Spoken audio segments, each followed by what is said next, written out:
سعر المتر في المطابخ الالمونتيه للعموله على اتقل مواصفات موجوده في السوق.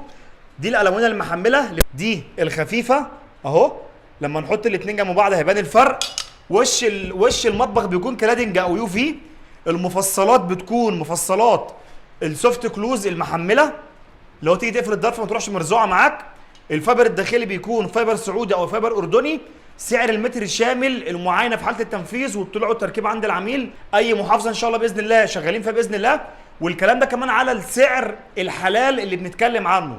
يعني مثلا زاويه زي دي معظم الناس بيقيس لك من الاول لحد الاخر ويرجع يقيس لك هنا من الاول لحد الاخر، بيزود عليك العمق دوت بيقيسوا لك مرتين. لا، الزاويه دي بتتقاس مره واحده علشان تبقى عارف سعر متر كام النهارده على المواصفات اللي بنتكلم عليها، شامل الطلوع والتركيب والمعاينه في حاله التنفيذ باذن الله. الحاجات دي مش مطابخ المونيا، امال دي ايه؟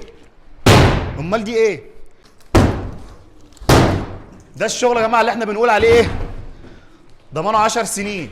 هو يا عم بالراحه بالراحه عشان ما تتكسرش. قرب.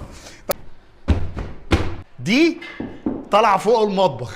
يلا خش خش.